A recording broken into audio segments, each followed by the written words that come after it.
এজন্য বিশ্বনবী বললেন, খবরদার এদিনের নামাজ মিস করো না। মান তারাকা সালাসা জুমাইন তাহাউনান, গাফলতি করে টানা 3টা জুমা যে ব্যক্তি মিস করলো, তাবা আল্লাহু ফি কলবিহি, রব্বুল আলামিন ওই লোকটার অন্তরের মধ্যে মোহর মেরে দেয়। ওয়া কুতিবা ফি জুমরাতিল মুনাফিকিন, মুনাফিকদের খাতায় তার নাম তুলে দেয়।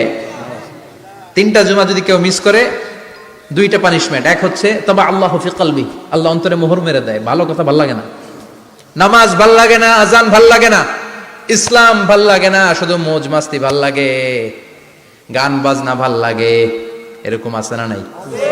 জুমার নামাজে যায় না। আরেকটা হলো কুতিবা মিনাল মুনাফিকিন, মুনাফিকদের খাতায় নাম তুলে দেয়। আল্লাহ হেফাজত করো, আরো জোরে পড়েন আমিন।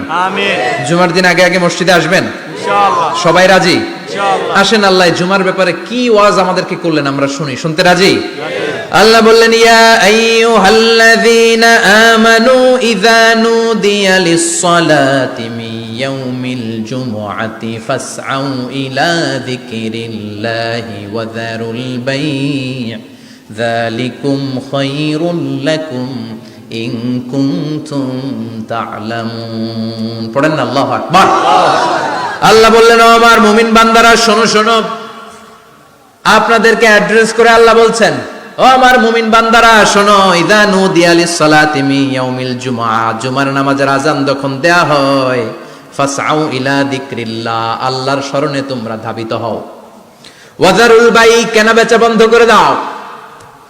যালিকুম খায়রুল লাকুম ইন কুনতুম তা'লামুন, এটাই তোমাদের জন্য কল্যাণ যদি তোমরা বুঝতে পারো। জুমার নামাজের আযান যখন হয়, ফাসআউ ইলা যিকরিল্লাহ, আল্লাহর স্মরণে তোমরা বের হয়ে যাও। আল্লাহু আকবার। ফাসআউ ইলা যিকরিল্লাহ ইযা নুদিয়া লিস-সালামি ইয়াউমিল জুমআ, জুমার নামাজের আযান যখন দেয়া হয় বের হয়ে যাও, তখন কোনো কাজ রাখা যাবে না। এই আযান দ্বারা উদ্দেশ্য হচ্ছে খতিব সাহেব খুতবা দেওয়ার জন্য মিম্বারে বসলে যে আযানটা দেয়া হয়, এই আযান। কথা বুঝতে পেরেছেন? কিন্তু দুর্ভাগ্যজনক হলে সত্য, আমাদের বাংলাদেশে এই আযানটা কেন যেন মুয়াজ্জিন ভাইরা ইমাম সাহেবের সামনে এসে আস্তে আস্তে দেয়, ছোট ছোট করে ইমাম সাহেবের মুখের উপরে দেয়, মাইকে দেয় না। এটা পাইছে কই? এটা যে কোত্থেকে ঢুকছে এক আল্লাহই ভালো জানে। আযান মানে অ্যানাউন্সমেন্ট। আযান মানে কি? কথা বলেন। অ্যানাউন্সমেন্ট কি জোরে হবে না আস্তে? তো সব আযান মাইকে এত সাউন্ড করে, এই আযানটা ইমাম সাহেবের মুখের সামনে এসে ছোট ছোট করে কেন দেয়? এটার কোনো দলিল আছে বলে আমার জানা নাই। এই আযানটাও মাইকে হতে হবে। আমি পৃথিবীর যত দেশ ঘুরেছি, অনেক বড় বড় মসজিদে আমি জুমার সালাত করেছি, সব জায়গায় মক্কাতুল মুকাররমা সহ মসজিদে নববী সহ সব জায়গায় খতিব সাহেব জুমার মিম্বারে বসার পরে যে আযানটা দেয়া হয়, এটাও অন্যান্য আযানের মতো মাইকে দেয়া হয়। আল্লাহ বললেন, ইযা নুদিয়া লিস-সালামি ইয়াউমিল জুমআ, জুমার দিনে আযান যখন দেয়া হয়, এই আযান দ্বারা উদ্দেশ্য হচ্ছে খতিব বসলে যে আযান 12:30 12:15 দিকে যে আযান, এই আযান উদ্দেশ্য নয়। বিশ্বনবীর সময়ে এই 12:30 12:15 দিকে যে আযান ছিল, এটা ছিল না। বিশ্বনবীর সময় ছিল না, আবু বকরের সময় ছিল না, সাইয়েদনা ওমর ফারুকের সময় ছিল না। এটা চালু হয়েছে সাইয়েদনা উসমান যুন্নুরাইনের সময়। তখন মদিনাতে মানুষের সংখ্যা অনেক বেড়ে গিয়েছে, লোকজন আর জায়গা হয় না, মুসল্লিতে ঠাসাঠাসি। উনি ঘোষণা দিলেন, সুকে জাওরা, জাওরা নামক বিশাল একটা বাজার আছে, ঘোষণা দিলেন এখন থেকে ওই জায়গায় জুমার নামাজ হবে। মানুষ যেন আগ থেকে প্রস্তুতি নিয়ে আসতে পারে, এজন্য জাওরা নামক বাজারে উনি আর একটা আযান দেওয়ার প্রচলন করলেন। সুবহানাল্লাহ। সেখান থেকে আজ অবধি আমরা এই অতিরিক্ত আযানটা দিয়ে থাকি। এটা নবীর সুন্নাত না, এটা সাহাবীর সুন্নাত। বিশ্বনবীর সুন্নাহ মেনে নেওয়া যেমনি আবশ্যক, 4 খলিফার থেকে পাওয়া সুন্নাতগুলো মেনে নেওয়া আবশ্যক। বিশ্বনবী বললেন, আলাইকুম বিসুন্নতি ওয়া সুন্নাতিল খুলাফায়ে রাশিদিন আল মাহদিয়িন, আমার সুন্নাত ধরবা, হেদায়েত প্রাপ্ত 4 খলিফার সুন্নাত ধরবা। কেমনে ধরবা? ইক্ষু চিনেন? ইক্ষু না গ্যান্ডারি নাকি আখ না কুশাই? হ্যাঁ, আখ। কাঁচা আখ খায় কি করে? এই সামনের দাঁত দিয়ে ভাঙে না? সামনের দাঁত দিয়ে বলে ভাঙে,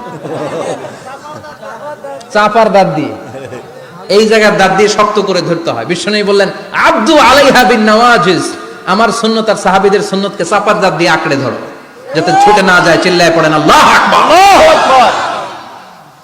এটা সাইয়েদনা উসমানের সুন্নাত। বিশ্বনবী বললেন, ইযা নুদিয়া লিস-সালাহ মিন ইয়াউমিল জুমআতি ফাসআউ ইলা যিকরিল্লাহ, জুমার দিনে আযান যখন দেয়া হয়, ফাসআউ ইলা যিকরিল্লাহ, আল্লাহর স্মরণের দিকে ধাবিত হও। দেরি করো না। দেরি করা যাবে না। আজান হইলে কোনো কাজ রাখবেন? কোনো ব্যস্ততা থাকবে? কাজ একটাই, জুমার নামাজ। চিল্লায় বলেন কাজ একটাই, সেটা কি? জুমার নামাজ। আল্লাহ বললেন ফাসআউ। ফাসআউ এর শাব্দিক অর্থ হচ্ছে দৌড়াও। আসলে কি? তো এই দৌড়াও দিয়ে আসলে দৌড়াও বোঝানো হয়নি, এটা দ্বারা বোঝানো হয়েছে আল মুবাদারা ওয়াল ইহতিমাম, ইম্পর্টেন্স দেয়া, এমফাসাইজ করা, গুরুত্বের সাথে আগে আগে প্রস্তুতি নাও। ফাসআউ দ্বারা দৌড়ানো বোঝানো হয়নি। প্রমাণ কি? কারণ বিশ্বনবী দৌড়ে দৌড়ে নামাজে যেতে নিষেধ করেছেন। বিশ্বনবী বলেছেন ইদা উকিমাতিস সালাহ, মনোযোগ দিয়ে শুনেন, ইদা উকিমাতিস সালাতু ফালা তাতুহা তাসআউন ওয়া আতুহা তামশুন আলাইকুম বিসাকিনাহ ফামা আদরাকতুম ফাসাল্লু ওয়া মা ফাতাকুম ফাতিম্মু। যখন নামাজ শুরু হয়ে যায় দৌড়ে দৌড়ে যাবে না। তামশুন, হেঁটে হেঁটে যাও। আলাইকুম বিসাকিনা, ধীরে ধীরে যাও। ফামা আদরাকতুম ফাসাল্লু, ইমাম সাহেবের সাথে যে যত রাকাত পাবা পড়বা। ওয়া মা ফাতাকুম ফাতিম্মু, যেটা ছুটে যায় নিজে নিজে পড়ো, কবুল করে নেবে কে? আল্লাহ। কিন্তু দৌড়ে যায় নামাজ ধরা যাবে না। খবরদার, ধীরস্থির ভাবে যাবেন। হাঁটার মধ্যে একটা গুরুত্ব দিয়ে তাড়াতাড়ি ধরতে চাবেন, কিন্তু দৌড়ে যাওয়া যাবে না, নিষেধ করেছেন। অনেক মুসল্লিরা এটা করে। ধরেন মাগরিবের নামাজ, অজুখানাতে মুসল্লিরা ওযু করতেছে, ইমাম সাহেব নামাজ শুরু করেছেন আল কারিআতু মাল কারিআ ওমা আদরাকা মাল কারিআ, মুখস্থ আছে না সবার? মুসল্লি মনে করতেছে ওযু হয়েছে আমার অর্ধেক, এখন যদি তাড়াতাড়ি ওযু না করে দৌড় না দেই রাকাত পাওয়া যাবে? রাকাত পাওয়ার জন্য দিছে দৌড়। মসজিদে হচ্ছে টাইলসের মসজিদ, পিছলায় পয়রা মুসল্লি একদিকে, লুঙ্গি আরেকদিকে। আছে না নাই? আমার কাছে খবর আছে এরকম পা ভাঙছে অনেকের। রাকাত ধরার জন্য মুসল্লি তাড়াহুড়ো করে দিছে দৌড়, মুসল্লি একদিকে লুঙ্গি, ঠ্যাং ভাঙা শেষ, এখন ল্যাংড়া। বিশ্বনবীর কথা মানে নাই, ওটারে ল্যাংড়া বানাইছে কে? আল্লাহ। এজন্য বিশ্বনবী বললেন খবরদার দৌড়ে যাবে না। একামত হয়ে গেলে ধীরস্থির ভাবে যাও, কেননা দৌড়ে দৌড়ে আপনি কার দরবারে যাবেন? উনি তো সব রাজার বড় রাজা, মহারাজা। মহারাজার দরবারে তাড়াহুড়ো করা যায় নাকি? না। ফিট হয়ে কাপড় চোপড় পরে আতর টাতর মেখে ধীরস্থির ভাবে যাবেন। দৌড়ে গেলে আপনার হার্টবিট বেড়ে যাবে, আপনার ব্রেথ ইন ব্রেথ আউট, শ্বাস প্রশ্বাস বেড়ে যাবে। তো হাঁপানির চোটে তো আপনি হাঁপাতে থাকবেন। আপনি তাহিয়া পড়বেন কখন, তাসবিহ পড়বেন কখন, আল্লাহর প্রশংসা করবেন কখন? চিল্লা এখন ঠিক কিনা? এজন্য আল্লাহ বললেন ফাসআউ ইলা যিকরিল্লাহ, জুমার নামাজের আযান যখন হয়ে যায় তোমরা আল্লাহর জিকিরের দিকে ধাবিত হও। যিকরিল্লাহ, আল্লাহর স্মরণ। জিকির মানে কি? আল্লাহর স্মরণ। কিন্তু এই জিকির দ্বারা এই আয়াতের উদ্দেশ্য হচ্ছে আল খুতবাতাইন, জুমার দুই খুতবা। জুমার জিকিরের অনেক অর্থ আছে। জিকির মানে সালাত, জিকির মানে কোরআন, জিকির মানে ওয়াজ, জিকির মানে সম্মান। আবার জিকির মানে জুমার দুই খুতবা। আবার জিকির মানে সুবহানাল্লাহ, আলহামদুলিল্লাহ, লা ইলাহা ইল্লাল্লাহ, সুবহানাল্লাহ, আলহামদুলিল্লাহ, লা ইলাহা ইল্লাল্লাহ, লা ইলাহা ইল্লাল্লাহু মুহাম্মাদুর রাসূলুল্লাহ সাল্লাল্লাহু। এটাও জিকির। সুবহানাল্লাহ, আলহামদুলিল্লাহ, আল্লাহু আকবার। এই তিন জিকিরের চেয়ে শ্রেষ্ঠ কোনো জিকির আছে? কথা কন। বিশ্বনবী প্রত্যেক ফরজ নামাজের পরে সুবহানাল্লাহ 33 বার, আলহামদুলিল্লাহ 33 বার, আল্লাহু আকবার 34 বার পড়তেন। রাজি আছেন? সবাই পড়তে রাজি আছেন? ইনশাআল্লাহ। লাফালাফি করবেন না তো? ঘাড় বাঁকা করবেন না তো? হুই হুই করে চিল্লাফাল্লা করা যাবে? জিকিরের মধ্যে সৌন্দর্য আছে না নাই? আল্লাহ নিজেও সুন্দর। আল্লাহর কাছে যেটা আমরা পেশ করব সবটাই সুন্দরভাবে পেশ করতে হয়। চিল্লা এখন ঠিক কিনা? তার মানে জিকিরের অনেক অর্থ। জিকিরের এক অর্থ হলো কোরআন। জিকিরের এক অর্থ কি? কোরআন। আপনি যখন কোরআন পড়েন তখন জিকির করেন কার? আল্লাহ। কথা বলেন। আল্লাহ। আবার আপনি যখন নামাজ পড়েন জিকির করেন কার? আল্লাহ। আবার আপনি যখন লা ইলাহা ইল্লাল্লাহ এটা পড়েন জিকির করেন কার? আল্লাহ। ঝিনুকের ভেতর লুকিয়ে থাকে যেমন মতি, ঝিনুকের ভেতর লুকিয়ে থাকে যেমন মতি, কালমা শাহাদাতে আছে আল্লাহর জ্যোতি, কালমা শাহাদাতে আছে আল্লাহর জ্যোতি। পড়েন সুবহানাল্লাহ। সুবহানাল্লাহ। লা ইলাহা ইল্লাল্লাহ সবচেয়ে শ্রেষ্ঠ জিকির। সাইয়েদনা মূসা আলাইহিস সালাম আল্লাহরে বললেন, আল্লাহ আল্লিমনি যিকরান, আপনি আমার এমন একটা জিকির শিখাইয়া দেন, লা ইয়ালামুহা ইল্লা আনতা ওয়া আনা, যে জিকিরটার শব্দ আপনি আর আমি ছাড়া কেউ জানবে না। সুবহানাল্লাহ। দুনিয়াতে যত অদ্ভুত অদ্ভুত প্রশ্ন ছিল ওনার, বিভিন্ন বিষয়ে আল্লাহরে প্রশ্ন করতেন। আল্লাহরে বললেন, আল্লাহ আল্লিমনি কালিমাতান আল্লিমনি যিকরান লা ইয়ালামুহা ইল্লা আনতা ওয়া আনা, ও আল্লাহ এমন একটা জিকির আমারে শিখান, দিনে রাতে সব সময় এই জিকির আমি করব, আপনারে ডাকবো, কিন্তু শর্ত হলো এই জিকিরটা জানবে শুধু আপনি আর জানবো শুধু আমি, কেউ জানবে না। আল্লাহ বললেন, মুসা পড়ো লা ইলাহা ইল্লাল্লাহ, লা ইলাহা ইল্লাল্লাহ, লা ইলাহা ইল্লাল্লাহু মুহাম্মাদুর রাসূলুল্লাহ সাল্লাল্লাহু। আল্লাহ বললেন, মুসা পড়ো লা ইলাহা ইল্লাল্লাহ। মুসা আলাইহিস সালাম কয়, মাবুদ এটা তো জাতীয় জিকির, সবাই জানে। জানেন জানে না লা ইলাহা ইল্লাল্লাহ এমন কেউ আছে? কথা কন, জানেন না আপনারা? কথা বলেন, জানেন না? মুসা আলাইহিস সালাম বললেন, আল্লাহ এটা জাতীয় জিকির কইলেন কেন? আমি তো চাইছি এক্সট্রা অর্ডিনারি, অসাধারণ একটা জিকির, সুপার ক্যালিফ্রাজিলিস্টিক এক্সপিয়ালিডোসাস, এক্সেলেন্ট একটা জিকির, আনপ্যারালাল, কারো কাছে নাই, শুধু আমি জানবো আর আমি পড়বো। আল্লাহ বললেন, মুসা এই লা ইলাহাকে যদি এক পাল্লায় রেখে দাও, তাম বিশ্ব, সাত আকাশ, সাত জমিনটারে তুলে যদি তুমি আরেক পাল্লায় রেখে দাও, লা রাজাহাত কাফাতু লা ইলাহা ইল্লাল্লাহ, মুহূর্তের মধ্যে লা ইলাহার পাল্লা ভারী হয়ে যাবে। ও মুসা, তুমি যতই এক্সক্লুসিভ জিকির চাও, লা ইলাহার চেয়ে দামি জিকির আমার কাছে নাই। চিৎকার করে পড়তে হবে আল্লাহু আকবার। তার মানে নামাজ ও জিকির, কোরআন ও জিকির, এই যে আমরা ওয়াজ করতেছি এইটাও কি কথা কন? বিশ্ব নবীর আল্লাহ বললেন, ও নবী ফাযাক্কির ইন্নামা আনতা, ও নবী আপনি জিকির করেন মানে ওয়াজ করেন।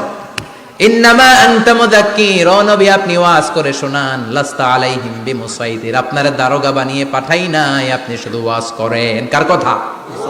চিল্লায় বলেন কার কথা? আল্লাহর। কিন্তু এইখানে জিকির দ্বারা উদ্দেশ্য হচ্ছে জুমার খুতবা। ফাসআউ ইলা যিকরিল্লাহ, আল্লাহর জিকিরের দিকে ধাবিত হও, এই জিকির দ্বারা উদ্দেশ্য হলো জুমার খুতবা। তার মানে জুমার খুতবা যে খতিব সাহেবরা দেন, এখানে মসজিদের খতিব আছেন কারা কারা দেখি একটু হাত তোলেন তো। 1 2 3 4 5 6 7, গুণে শেষ করা যাবে না, অনেক খতিব। আল্লাহ এই খতিবদেরকে তুমি কবুল করো, আর জোরে পড়েন আমিন। এই যে যিকরুল্লাহ, ফাসআউ ইলা যিকরিল্লাহ দ্বারা আল্লাহ তাআলা জুমার খুতবাকে বুঝিয়েছেন। কি বুঝিয়েছেন? মনোযোগ আপনাদের আছে না গেছে? শেষ করে দেই, অনেক রাত হয়েছে তো। ছোট্ট একটা দোয়া পড়ি, শেষ করব? আরো কয়েক মিনিট মনোযোগ থাকবে? তাকবীর দেন, লিল্লাহে তাকবীর। আরো জোরে দেন, লিল্লাহে তাকবীর। ফাসআউ ইলা যিকরিল্লাহ, আল্লাহর জিকিরের দিকে, আল্লাহর স্মরণের দিকে ধাবিত হও। এটা দ্বারা উদ্দেশ্য হচ্ছে জুমার খুতবা। আল্লাহ বুঝাতে চাইলেন জুমার খুতবা যাতে মিস হয়ে না যায়, এজন্য জুমার খুতবারে যেন তেন মনে করবেন না, এটা ওয়াজিব। জুমার নামাজ যেমনি ওয়াজিব, জুমার খুতবা দেওয়াও, কথা বলেন, জুমার খুতবা ওয়াজিব, শোনা ওয়াজিব, খুতবা দেওয়া ওয়াজিব। এই জন্য রব্বুল আলামিন জোহরের নামাজকে ফরজ করে দিয়েছেন 4 রাকাত। যেহেতু জোহরের নামাজের আগে পরে কোনো খুতবা নাই, জুমার দিন খুতবা আছে, তাই জুমার দিন 4 রাকাত থেকে কমিয়ে তিনি 2 রাকাত করে দিয়েছে। কি ব্যালেন্সড ইসলাম, কি ভারসাম্যপূর্ণ আমাদের জীবন বিধান। প্রতিদিন জোহরের সময় ফরজ কয় রাকাত, কিন্তু জুমার দিন ফরজ কয় রাকাত? 2 রাকাত কমাইলো কেন? খুতবা, সুবহানাল্লাহ কইবেন না? এজন্য জুমার খুতবাটা খতিব সাহেব যারা আছেন খুবই জরুরি। এটাকে খুব কনস্ট্রাকটিভ মুডে সমাজে তুলে ধরতে হবে, মানুষকে এডুকেট করতে হবে, ইনস্ট্রাক্ট করতে হবে। আপনাদের অনেক দায়িত্ব, you have huge responsibilities in your shoulder. আপনাদের অনেক দায়িত্ব। খতিব যারা, এটা ছোটখাটো কোনো রেসপন্সিবিলিটি নয়, এটা অনেক বড় দায়িত্ব। এজন্য জুমার দিন মানুষকে আপনার শিক্ষিত করতে হবে। এই জুমার খুতবা, জুমার আলোচনার সাথে পৃথিবীর কোনো আলোচনার কোনো মিল নাই, কারণ জুমার আলোচনা সব সময় অন টাইম, একটা নির্ধারিত সময় হয়। পৃথিবীর অন্য কোনো আলোচনা নির্ধারিত সময় হয় নাকি? কথা কন। আমরা বক্তারা নির্ধারিত সময় মাইক পাই? কথা কন। কোনোদিন 8টায়, কোনোদিন 9টায়, আজকে বসছি কয়টায়? কিন্তু জুমার খুতবার এটা চেঞ্জ হয়। কি বরকতের একটা জলসা, ওই দিন সবাই আসতে হয় মসজিদে। ফুল টাইম নামাজি এরা আসে, পার্ট টাইম নামাজি এরা আসে, বেনামাজি এরাও আসে, আস্তিক এরা আসে, নাস্তিক এরাও আসে, আওয়ামী লীগ আসে, বিএনপি আসে, জাতীয় পার্টি আসে, জামাত ইসলাম আসে, হেফাজতে ইসলাম আসে, তাবলিগের ভাইয়েরা আসে, পীরের মুরিদেরা আসে, সবাই আসে। তাহলে এটা জরুরি দিন না? তাফসির মাহফিলের সাথে জুমার একটা মৌলিক পার্থক্য হচ্ছে, তাফসির মাহফিল আমাদের ধরে রাখতে হয়। কি করতে হয়? ধরে না রাখলে শ্রোতা উঠে যায়। কিন্তু জুমার খুতবা কি ধরে রাখা লাগে? কথা কন, ওঠার সুযোগ আছে? কারণ সামনে কি জুমার নামাজ। সুবহানাল্লাহ কইবেন না? এটা অনেক জরুরি। এজন্য জুমার খুতবা যারা দেন এরা বিশ্বনবীর দায়িত্ব পালন করেন। আল্লাহু আকবার। বিশ্বনবীর মাদানী ইনিংস কয় বছরের? 10 বছর। বিশ্বনবীর মাদানী ইনিংস শুরু হয়েছে মসজিদে নববী তৈরি করার মধ্য দিয়ে। বিশ্বনবী মসজিদে নববী তৈরি করার পর মসজিদে নববীর খতিব হিসেবে দায়িত্ব নিলেন। সুবহানাল্লাহ।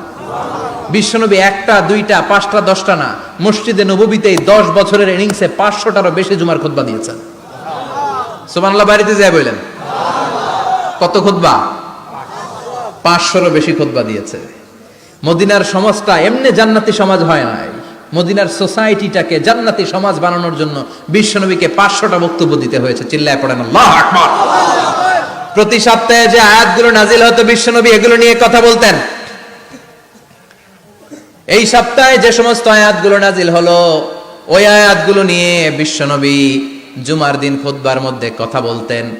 এই সপ্তাহের মধ্যে রাষ্ট্রীয় যত ক্রাইসিস আছে এই সমস্যাগুলো নিয়ে বলতেন।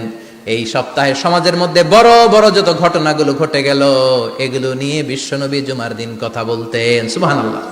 এজন্য খতিব যারা আছেন জুমার আলোচনাটা অনেক কনস্ট্রাকটিভ, ফ্রুটফুল হতে হবে, কোরআনের আলোকে হতে হবে। বিশ্বনবী জুমার খুতবা দিচ্ছেন, হঠাৎ বিশ্বনবী দেখলেন হাসান আর হুসাইন লাল 2টা জামা পরে জুমার মসজিদের মধ্যে ঢুকে একবার কাতারের এইদিকে দৌড় মারে, আরেকবার ওইদিকে দৌড় মারে। ছোট বাচ্চাদের এরকম দৌড়াদৌড়ি আছে না নাই? রাজা মেয়ারও আছে। ছোট বাচ্চাদেরকে মসজিদে ঢুকতে দেন তো না বের করে দেন? বের করে দেয়। সর্বনাশ। বাচ্চাদেরকে মসজিদ থেকে বের করবেন না, কখনোই বের করবেন না। তুরস্কের বিভিন্ন মসজিদে বড় বড় ফেস্টুন দিয়ে লেখা থাকে তারাবির নামাজে, জামাতের নামাজে মুরব্বীরা যখন সামনে নামাজ পড়বে পিছন থেকে যদি ছোট বাচ্চাদের চিল্লা চিল্লি আর কিচির মিচির শব্দ শুনতে না পাওয়া যায় তাহলে ভবিষ্যৎ প্রজন্ম নিয়ে আপনারা চিন্তিত থাকুন। পিছনে যদি বাচ্চাদের হই হুল্লোড় না থাকে, চিল্লা ফাল্লা না থাকে, তার মানে নেক্সট জেনারেশন এগুলো মুসল্লি হবে না, এগুলো হবে ডাকাত। এজন্য এরা বিভিন্ন প্রজেক্ট চালু করেছে। 40 দিন টানা ফজরের নামাজ যে ছোট বাচ্চারা মসজিদে এসে পড়বে ওই প্রজেক্টের আওতা থেকে একটা করে সাইকেল দিয়ে দেওয়া হচ্ছে। সুবহানাল্লাহ কইবেন না? কুয়েতে আরেকটা প্রজেক্ট করছে, ফজরের নামাজে মুসল্লি নাই। কুয়েতের এই প্রজেক্ট হচ্ছে marriage project, second marriage project, দ্বিতীয় বিবাহ প্রকল্প। কি কাজ এই প্রকল্পের? তারা ঘোষণা দিল মসজিদে ফজরের সালাতে মুসল্লি পাওয়া যায় না, তো যারা যারা ফজরের নামাজে মসজিদে আসবে না, টাইমলি আসবে না, তাদেরকে মসজিদের টাকা দিয়ে মসজিদের অর্থায়নে দ্বিতীয় বিবাহের ব্যবস্থা করে দেওয়া হবে। এই ঘোষণা দেওয়ার পর থেকে ওই এলাকার কোন মহিলার তাহাজ্জুদ মিস হয় না। ফজর তো অনেক দূরে, তাহাজ্জুদের সময় থেকে হাজবেন্ডের ডাকা শুরু করে মসজিদে যাও, তাড়াতাড়ি তাড়াতাড়ি কোথায় যাও, কারণ মসজিদে না গেলে দ্বিতীয় বিয়ে আছে না নাই? সুবহানাল্লাহ কইবেন না? What a project, what a project, কত চমৎকার প্রজেক্ট। এই প্রজেক্টগুলো নেওয়ার দরকার আছে না নাই? এজন্য ছোট বাচ্চাদেরকে মসজিদ থেকে তাড়িয়ে দেওয়া যাবে না, এদেরকেও নিয়ে যান। এরা হাসতে খেলতে চলতে ফিরতে, আমি বাইরের যত জায়গায় তারাবি পড়েছি, অনেক দেশে তারাবি পড়েছি রামাদানে, ছোট বাচ্চারা পিছনে অনেক কিচির মিচির করে, হঠাৎ অ্যানাউন্সমেন্ট দেয় বাবা মারা ছেলে মেয়েদেরকে শান্ত করেন, কিছুক্ষণ শান্ত, 2 রাকাত পরে আবার চিল্লাচিল্লি, আছে না নাই? ওরা যদি না চিল্লায়, ওরা যদি লাফালাফি না করে, লাফালাফি কি 80 বছরের মুরব্বি করবে? কথা কয় না। মুরব্বি লাফালাফি করলে এটা মানাবে? ছোট বাচ্চারা লাফালাফি করবে, একজন আরেকজনের কামড় দিবে, কাচের গ্লাস ভাঙবে, এটাই পৃথিবীর সৌন্দর্য। চিল্লায় বলেন ঠিক কিনা? বিশ্বনবী একবার আসরের নামাজের সেজদা লম্বা করে দিলেন, সাহাবারা বললেন নবী নামাজের পরে ধরলেন অসুস্থ হয়ে গেলেন নাকি, অথবা কোরআনের আয়াত সেজদা অবস্থায় নাজিল হয়ে গেল নাকি? আসরের সেজদা তো এত লম্বা করতে কখনো দেখি নাই রে নবী। বিষ্ণু বললেন, না, অসুস্থ হই নাই, কোরআনের আয়াত নাজিল হয় নাই। আমি যখন সেজদায় লুটিয়ে পড়েছি, আমার কলিজার টুকরা নাতি হাসান আমার কাঁধের উপরে চেপে বসেছে। আমি যদি সেজদা থেকে মাথা উঠাই হাসানের কষ্ট হয়ে যাবে, তাই আসরের একটা সেজদা আমি ইচ্ছা করেই লম্বা করে দিয়েছি। কি নবী ছিল, কি মায়া ছিল নাতিদের সাথে। হাসান হুসাইন বিশ্বনবী, যে নবী হচ্ছে সব নবীদেরও সর্দার, ওই নবীরে ঘোড়া বানায়া, বিশ্বনবীর বাবরি চুল ছিল তো, ওই চুল ধরে এরকম ঘোড়া ঘোড়া খেলতো। বিশ্বনবীর কাঁধে বসে বিশ্বনবীর বাবরি চুল টেনে টেনে কয়, এটা আমার ঘোড়া। হাসান হুসাইনের গায়ের এমন কোন জায়গা নাই যে জায়গায় বিশ্বনবী চুমা দেয় নাই। আর বলতেন, রাইহানা চাইনি ফিদ দুনিয়া, হাসান আর হুসাইন হলো আমার দুনিয়ার সুগন্ধি। সাইয়্যিদা শাবাবি আহলিল জান্নাহ, জান্নাতীরা আপনারা যারা জান্নাতে যাবেন, আপনাদের সামনে দুইটা পতাকা থাকবে, একটা থাকবে হাসানের হাতে আর একটা হুসাইনের হাতে। বিশ্বনবী মসজিদে নববীতে জুমার খুতবা দিচ্ছেন, হঠাৎ হাসান আর হুসাইন লাল দুইটা জামা পরে কাতারের মধ্যে দৌড়াদৌড়ি শুরু করলেন। বিশ্বনবী খুতবা থামিয়ে দিলেন, মিম্বার থেকে নেমে হাসান হুসাইনকে দুই হাতে টানতে টানতে মিম্বারের উপরে নিয়ে আসলেন, যাতে মুসল্লিদের ডিস্টার্ব না হয়ে যায়। হাসানকে ডান হাতে ধরে, হুসাইনকে বা হাতে ধরে বাকি খুতবাটা বিশ্বনবী তখন শেষ করলেন। 500টা খুতবা দিয়েছেন। কয়টা? চিল্লায় বলেন, কয়টা? আবার বিশ্বনবী জুমার খুতবা দিতে দাঁড়ালেন। এক সাহাবী এসে বসে বলল, বিশ্বনবী বললেন, কুম, দাঁড়াও, 2 রাকাত পড়ছো? সাহাবী কয়, না, পড়ি নাই। বিশ্বনবী বললেন, ইরকা রাকাতাইন, 2 রাকাত পড়ো। সাহাবী 2 রাকাত পড়া শুরু করলেন। বিশ্বনবী আবার খুতবা দেওয়া শুরু করলেন। খুতবার নিরবিচ্ছিন্নতাকে ভঙ্গ করে বিশ্বনবী তাকে দাঁড়াতে বললেন, 2 রাকাত নামাজ পড়তে বললেন। তার মানে খতিব সাহেব মন গড়া শুধু খুতবা দিয়ে যায় না, ডানে বায়ে কোথায় কি হচ্ছে সবকিছু নজরে রেখে, কন্ট্রোলে রেখে, সামাজিক সব সমস্যার কথাগুলো তুলে ধরে অসামাজিক কার্যকলাপের বিরুদ্ধে হুঙ্কার দিয়ে জুমার প্ল্যাটফর্মটাকে শক্তিশালী করাই হচ্ছে একজনের খতিবের দায়িত্ব। চিল্লায় কোন ঠিক কিনা? এ কাজই করেছেন বিশ্বনবী 500টা খুতবায়। আবার বিশ্বনবী দাঁড়িয়ে খুতবা দিচ্ছেন। এক সাহাবী এসে বলেন, নবী, মদিনার মধ্যে পানি নাই, অনাবৃষ্টি, দুর্ভিক্ষ, আপনি একটু দোয়া করেন যাতে বৃষ্টি হয়। কিসের দোয়া? বিশ্বনবী জুমার খুতবা থামিয়ে দিলেন। খুতবা দিচ্ছিলেন, খুতবা থামিয়ে দোয়া করলেন, আল্লাহুম্মা স্কিনা, আল্লাহুম্মা স্কিনা ইয়া গাউস আগিসনা, আল্লাহুম্মা স্কিনা গাইসান মুগীসান, মারিআন মুরিআন, নাফিআন গায়রা দার, আজিলান গায়রা আজিল। আল্লাহ, আপনি আমাদের সাহায্য করেন, আপনি রহমত করেন, বরকত দেন, আপনি মদিনার বুকে বৃষ্টি দেন, তাড়াতাড়ি দেন, দেরি করেন না। সুবহানাল্লাহ। বিশ্বনবী দোয়া করতে দেরি, মুহূর্তের মধ্যে ঝুমঝুম করে বৃষ্টি নাজিল হয়ে মদিনাটা প্লাবিত হয়ে গেল। আকাশে মেঘ দেয় কে? বৃষ্টি দেয় কে? আল্লাহ মেঘ দে, পানি দে, ছায়া দে রে তুই, আল্লাহ মেঘ দে। পড়েন পড়েন, আল্লাহ মেঘ দে, পানি দে, ছায়া দে রে তুই, আল্লাহ মেঘ দে। সবকিছু দেয়ার মালিক কে? আল্লাহ। বৃষ্টি দেয় কে? আল্লাহ। মেঘ দেয় কে? বিশ্বনবীর দোয়ার বরকতে বৃষ্টি নামলো। শুক্রবার বৃষ্টি, শনিবার বৃষ্টি, রবি সোম মঙ্গল বুধ বৃহস্পতি শুক্র, এর পরের শুক্রবার পর্যন্ত টানা বৃষ্টি হলো। কারণ দোয়ার, বৃষ্টির দোয়া করছে, বৃষ্টি বন্ধ আর দোয়া তো করে নাই, চলতেছে। আল্লাহ কাছে নবী চাইছেন, দিতেছি, না করলে থামাবো। সুবহানাল্লাহ কইবেন না? বৃষ্টি হইতে হইতে মদিনায় বন্যা, মরুভূমির দেশ, কি পরিমাণে হেভি রেইনফল হলে মরুতে বন্যা হয়। সুবহানাল্লাহ পড়বেন না? আবার বিশ্বনবী পরের জুমাবারে খুতবা দিচ্ছেন, ওই সাহাবী এসে হাজির, এসে বলে, ও নবী, আর বৃষ্টির দরকার নাই। যে বৃষ্টির দোয়া করতে বলেছিল সে এসে বলি, আর কিসের দরকার নাই?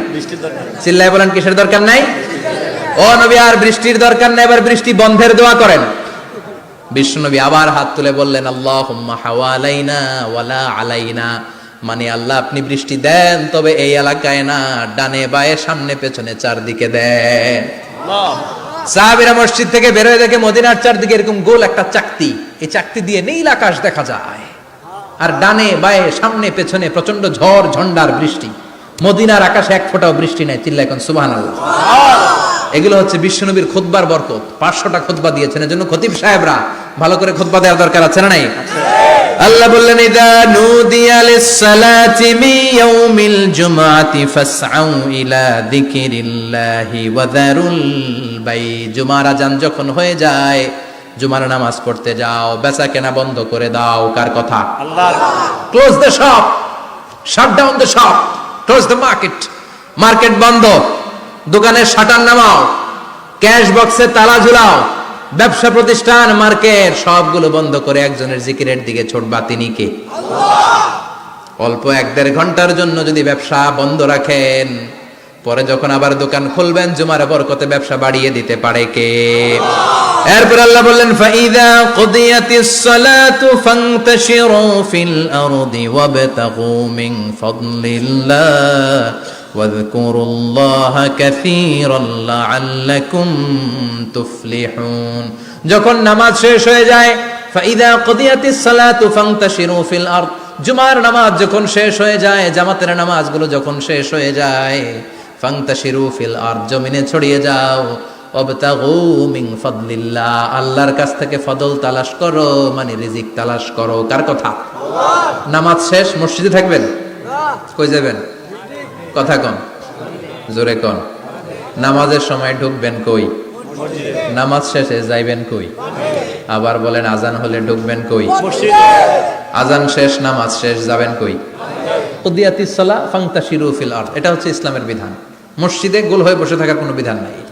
শুধু মুরব্বী যারা, কাজ নাই, ফ্যামিলিরে দেওয়ার কিছু নাই, অবসর সময়, অঢেল সময় মসজিদে বসে তেলাওয়াত করেন, জিকির করেন, সমস্যা নাই।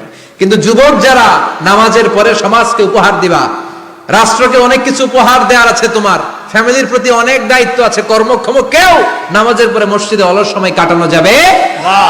বিধানটা কার? ওমরে ফারুক মসজিদে নববীর ইমাম, জোহরের নামাজের ইমামতি করলেন, বের হয়ে আসলেন, দেখেন মসজিদের বারান্দায় ইয়ামান থেকে আসা কিছু লোক গোল হয়ে বসে বসে জিকির করে। কি করে? মনোযোগ নাই। কি করে? জিকির করে। উনি চলে গেলেন, আসরের সময় আবার ইমামতিতে আসলেন, আসরের সালাত পড়িয়ে চলে যাচ্ছেন, আবার দেখে গোল হয়ে জিকির করে ওই দল। মাগরিবের নামাজে ইমামতি করলেন, চলে যাওয়ার সময় দেখে সবাই যায়, এরা যায় না, গোল হয়ে বসে বসে জিকির করে আর তাসবিহ পড়ে। এবার ওমরে ফারুক বললেন আসসালামু আলাইকুম। সবাই বলে ওয়ালাইকুম আসসালাম। মান আনতুম, তোমরা কারা? কয় নাহনু আল মুতাওয়াক্কিলুনা আলাল্লাহ, আমরা আল্লাহর উপর তাওয়াক্কুল করছি। তো তাওয়াক্কুল করে যে বসে আছো, তোমাদের ফ্যামিলি নাই, ছেলে মেয়ে নাই, দায় দায়িত্ব নাই, সমাজকে উপহার দেওয়ার মতো কিছু নাই, আর তোমরা যে বসে আছো 3টা বেলা খাইলা কোত্থেকে? না রোজাদার। ইয়ামানি লোকগুলো